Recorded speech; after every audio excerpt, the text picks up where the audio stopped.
Swayam Prabha. Digital India. Educated India.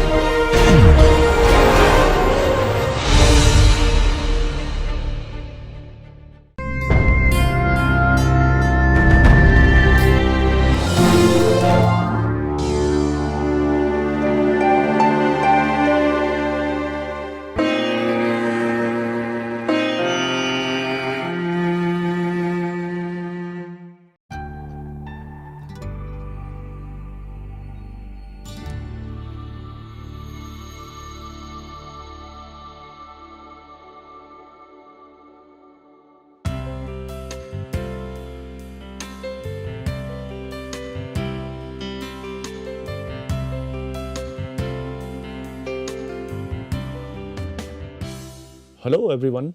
As you know, we have been discussing the theory of transport for Mosfets, which is in other words known as the Landauer transport formalism for the Mosfets.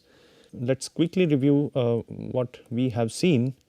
And if you recall that according to the Landauer approach to the transport, according to the Landauer formalism for the transport, the current is given by this expression. This is the general form of the current in any device, and we had a proper derivation of this in our discussion of the general model of transport, which is essentially the Landauer's model of transport.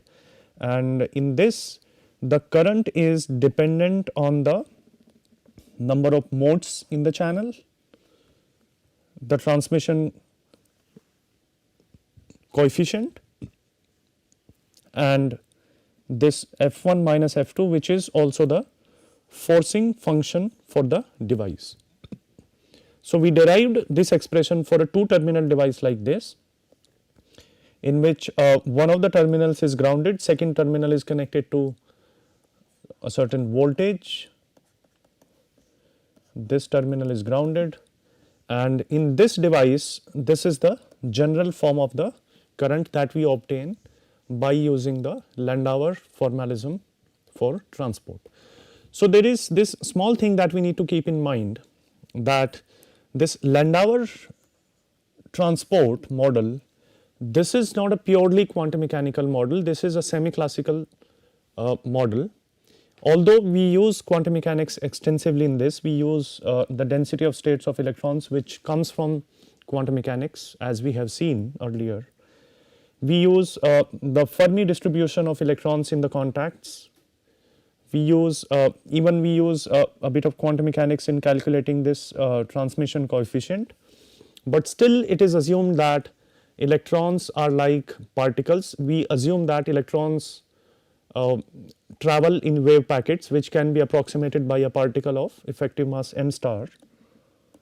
So, in a way, the quantum mechanics is packaged in various parameters here. For example, this in effective mass or in number of modes, in this parameter modes, in density of states, in all these things we try to account for the quantum mechanical nature of the electrons in the channel.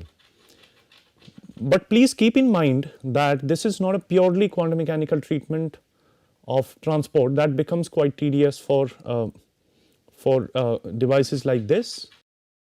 We will have a short discussion on that as well towards the end of this course, but the strength of this formalism is that it can account for the transport in modern day Mosfets, particularly the nano Mosfets, the Mosfets whose channel length is few tens of nanometers, and without going into too much of the mathematical details of the quantum mechanics. Okay.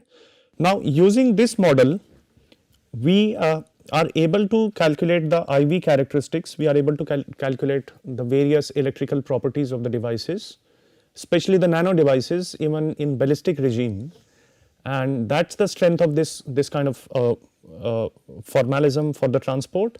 It was just to sort of quickly remind you, it was originally given by Rolf Landauer, then further it was developed by Supriyo Datta and Mark Lindstrom. Okay. So, so this is the current expression in this Landauer formalism for the transport, and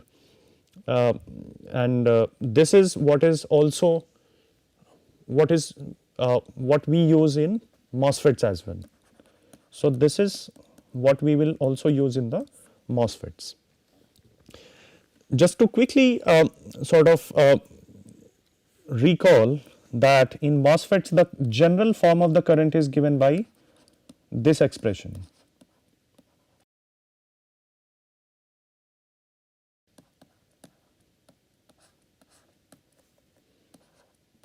Times the velocity. So by comparing this equation with this equation, we can calculate various parameters. We can also we can calculate in a way you can calculate the charge in the channel, we can calculate the velocity, average velocity of electrons in the MOSFET. Okay. So both of these equations are quite important in our understanding of the electrical characteristics of the MOSFETs. Okay. So apart from this, we have this Fermi function, which is essentially the probability that a certain state is occupied by electrons at energy E, and this is relevant for the contacts, for the source and drain contacts. Okay. It tells us about up to which level the states are occupied in the contact, and how many states will be filled in the channel. So apart from this, what we have seen is we also saw that this parameter transmission coefficient, this parameter TE, this accounts for the scattering in the device, and by using this sort of accounting for scattering or collisions of electrons in the channel by this parameter, we can extend this formalism to the macroscopic formalisms as well. Okay. Now this current expression changes for two different limits of voltages. One is when the voltage is very small, in that case F1 minus F2 can be approximated by using Taylor series expansion, it can be approximated by minus del F by del E times Q times V, where V is the applied voltage, and if the applied voltage is large, in that case F1 becomes significantly larger than F2, and which means that F1 minus F2 can be approximated by just F1. Okay. So this is what we use, and in the small voltage limit we can calculate the conductance of the device using this expression, and inside the integral this parameter becomes the conductance function as well. Okay.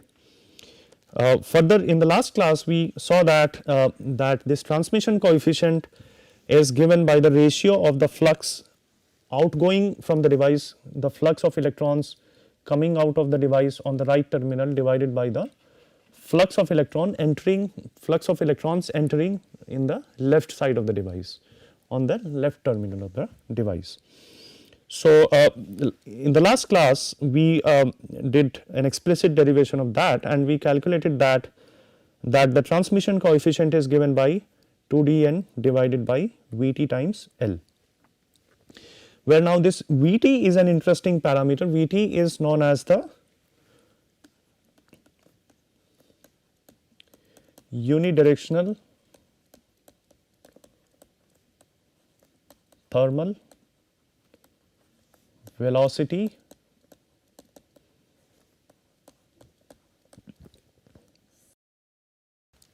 of electrons. It is and generally it is an equilibrium parameter. Generally the unidirectional thermal velocity is calculated in equilibrium, and in equilibrium, as all of us know, that in the device there is no net flow of electrons. The number of electrons going to the right side is equal to the number of electrons going to the left side.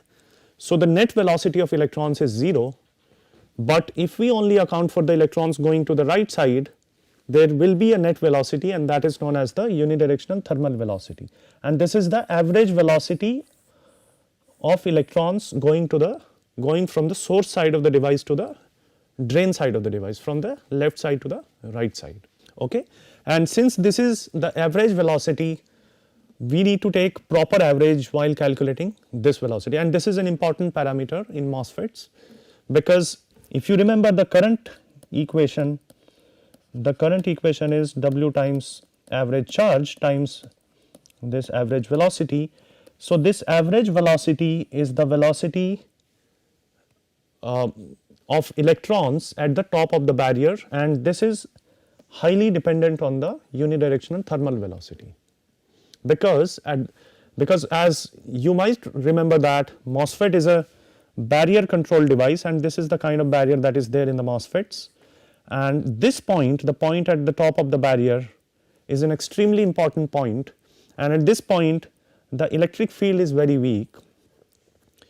The effect of the drain voltage is extremely small, ideally it should not be there. The effect of the drain voltage at the top of the barrier should not be there, and this point only depends on the gate voltage, that is what determines, but the electric field in this direction is negligible or almost equal to 0. So, the velocity with which electrons crosses this point, electrons will cross this point, will be dependent on the unidirectional thermal velocity of the electrons, and that essentially ultimately governs the IV characteristics of the MOSFET as well. So, this parameter is an extremely important parameter, and we will do a proper analysis of this parameter as well. Apart from this, in the transmission coefficient calculation, there is this parameter called dN, which is known as the diffusion constant, and this is given by Vt times lambda by 2, where lambda is the mean free path of the electrons, and which ultimately gives us the transmission coefficient to be lambda by L. Okay, so with this, let us try to calculate the unidirectional thermal velocity of electrons in equilibrium. Okay. So, as usual, we take a 2D device, 2D channel, so which means that there is a source contact, there is a drain contact, and then we have a 2D channel. The channel has certain length, it has certain width.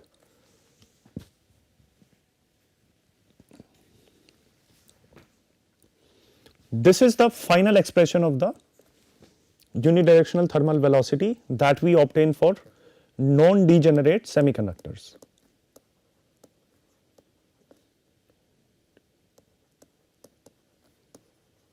Non-degenerate semiconductors. Okay. So, we will see how we come to this expression, and before that let us try to understand the electron flow from the source to the drain side. So, the electron that starts from the source terminal right at the interface of the channel and the source, if you recall our discussion on the in the general model of transport, the electron may start at any angle with respect to the x axis, if the x axis is along the channel length. So, it may start with at any angle theta. So, this is angle theta with respect to the x axis. So, this theta may vary from right from this angle, which is minus pi by 2 to plus pi by 2. So, this theta may vary from minus pi by 2 to plus pi by 2.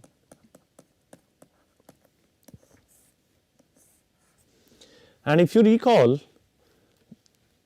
our discussion, then you would remember that most of the conducting electrons are sitting right at the bottom of the conduction band. So, if this is the band diagram of the material, this is the valence band, this is the conduction band, and most of the conducting electrons are sitting right at the bottom of the conduction band, which means that the Ek energy, the Ek shape is, in most of the cases, if you remember the Kp model discussion, that the Ek relationship is parabolic near the bottom of the conduction band, which means that for the electrons sitting at the bottom of the conduction band, or for the hole sitting at the top of the valence band, the Ek relationship is a parabolic relationship, which means that for a 2D material, the Ek relationship will look something like this.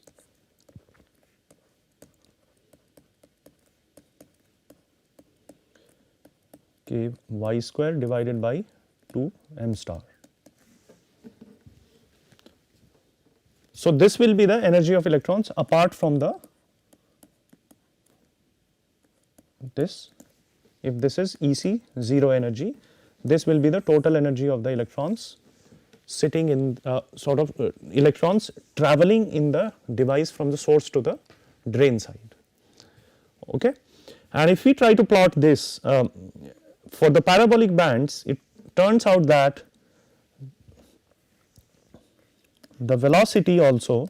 So, if we write it in we write this in terms of the kinetic energy of the electrons, this energy can be rewritten as EC 0 plus half m star Vx square plus half m star V y square. So, where this term accounts for the kinetic energy due to the x component of the velocity, and this term account for the kinetic energy due to the y component of the velocity. So, for a given energy,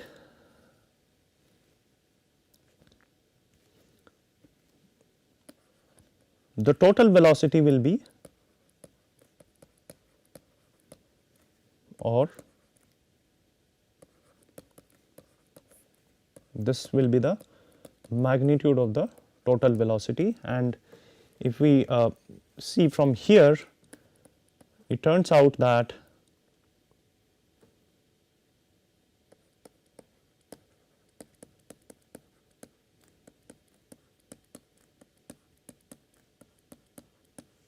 so this velocity is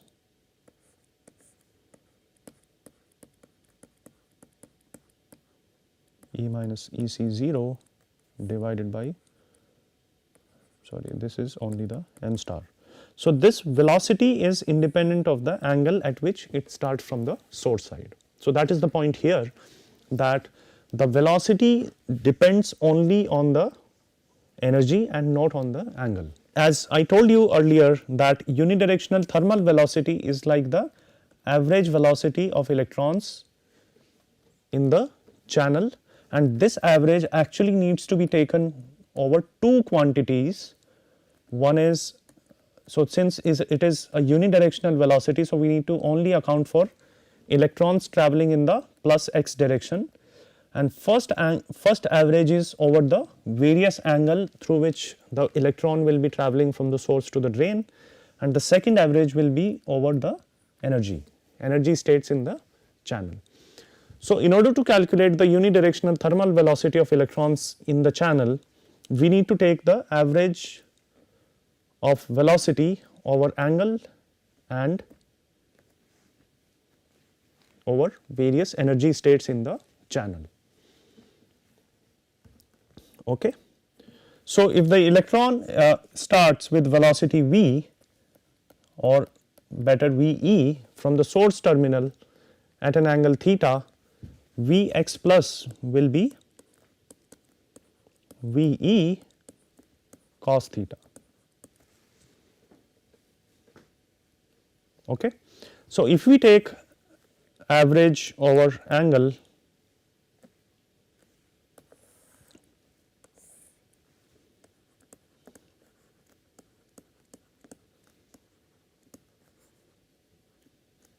average over various angles, so to say, it will be the average velocity cos theta d theta divided by d theta, and the average is being taken from minus pi by 2 to plus pi by 2, minus pi by 2 to plus pi by 2. Okay. And this VE, which is essentially which comes from here, it is independent of the angle. So, ultimately it can be taken out of the integral, and what is left is if we just remove everything, the average velocity in x direction over the where the average is taken over angles is just VE cos theta d theta divided by d theta, where this is from minus pi by 2 to plus pi by 2. So, ultimately if you remember this discussion, this turns out to be VE 2 by pi VE. So, this is the average velocity in positive x direction, where average is taken over the all possible angles in the channel. Now, this unidirectional thermal velocity is the double average velocity. We need to take average over various angles. At the same time, we also need to take average over various energy states.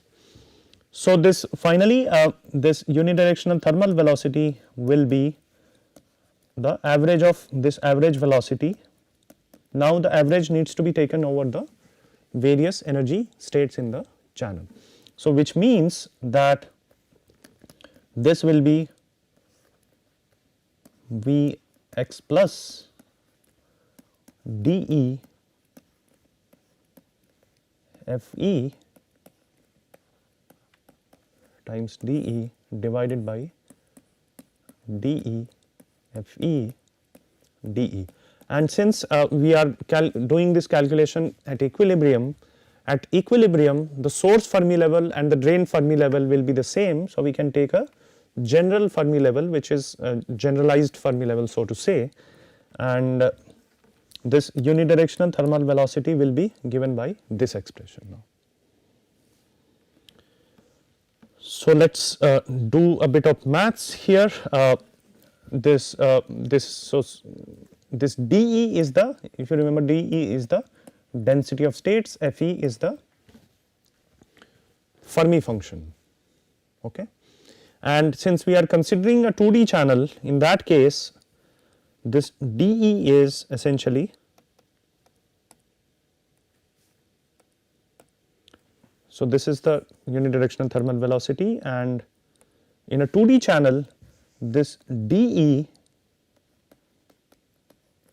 is GV times m star divided by pi h bar square, where GV is the valley degeneracy. We can ignore it for the moment. So, this is the essentially the density of states for a 2D channel, and this VE quantity, as we just saw, this is square root of 2 times E minus EC divided by m star, and Fermi function, all of us know, it is 1 divided by 1 plus exponential E minus EF by kT. Okay. So, this velocity, just to sort of highlight it again, and this density of states, assume these expressions only for the parabolic bands, please remember that. And as we have just seen that at the bottom of the conduction band, generally the EK relationship can be assumed to be a parabolic relationship. So, this approximation holds true. And so, now putting everything in this expression, this is the unidirectional thermal velocity, So if we put things here, what it turns out to be is Vt is equal to 2 by pi comes out, and this integration now needs to be taken from the bottom of the conduction band to the all possible energy states. So this is the bottom of the conduction band, this is the top of the valence band, and electrons are sitting in the conduction band. So we need to integrate over all possible energies in the conduction band. So this integration is from EC to infinity, and VE is square root of 2 E minus EC divided by m star. Density of states is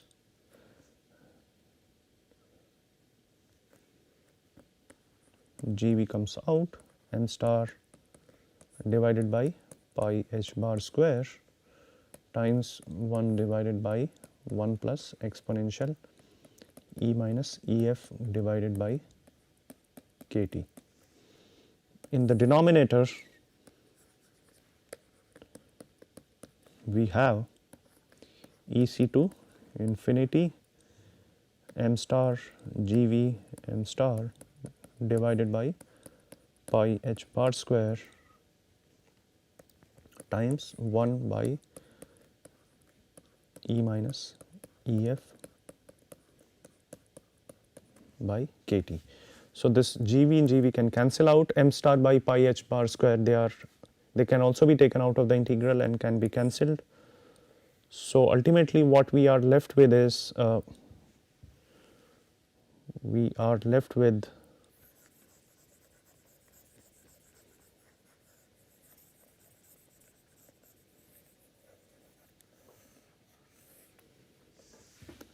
Vt is equal to 2 by pi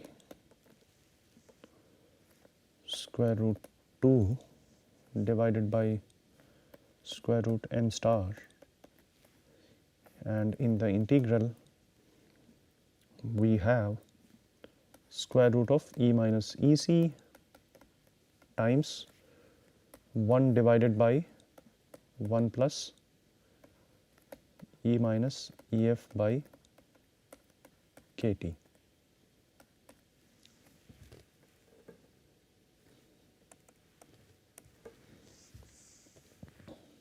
Let me write it in a better way. 1 plus exponential E minus EF by KT divided by integral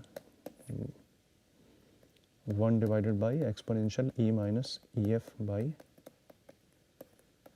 KT, and this is dE. This integration is taken over energy. Now these kind of integrals should remind you about the Fermi-Dirac integrals. So if you quickly recall, in the Fermi-Dirac integrals, this parameter eta is defined as E minus EC by KT, and this parameter eta f is defined as EF minus EC divided by KT.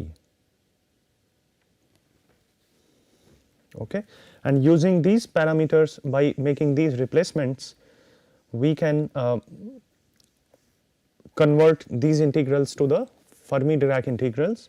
And if you have a closer look here, we have square root of E minus EC, so which means that there will be a square root of eta in the numerator, and with the exponential E minus EF by KT is there, so it will be eta minus eta f by eta minus eta f essentially. Okay.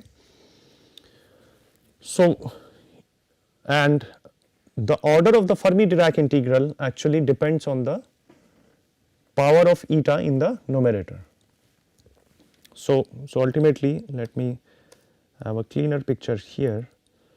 So by making this replacement, eta to be E minus EC by KT and eta f to be EF minus EC by KT, finally this is the expression that we obtain. this unidirectional thermal velocity becomes square root 2 kT by pi m star. So please just a small point, this kb and k is essentially the same thing, it is the Boltzmann constant. At some places it is just written as k, and at other places it is written as kb. So please don't have a confusion here. And finally here what we have is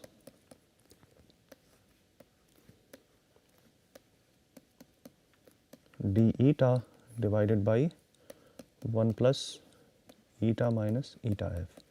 Similarly in denominator here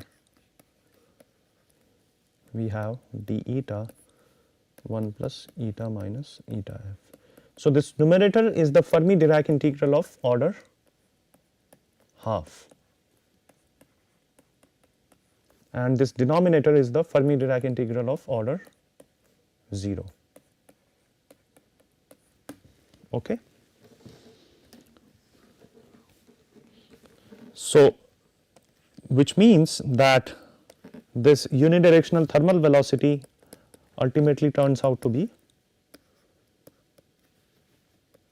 square root of 2 kT by pi m star times Fermi-Dirac integral of order half divided by Fermi-Dirac integral of order 0.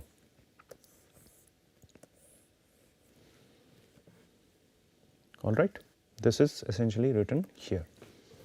There is another point that I would like to remind you here, that generally there are two kind of semiconductors. One is the non-degenerate and degenerate semiconductors. So non-degenerate and degenerate semiconductor. Degenerate semiconductors are heavily doped, non-degenerate semiconductors are lightly doped. One of the major differences is that in the non-degenerate semiconductors, this Fermi level EF is significantly far away from the bottom of the conduction band.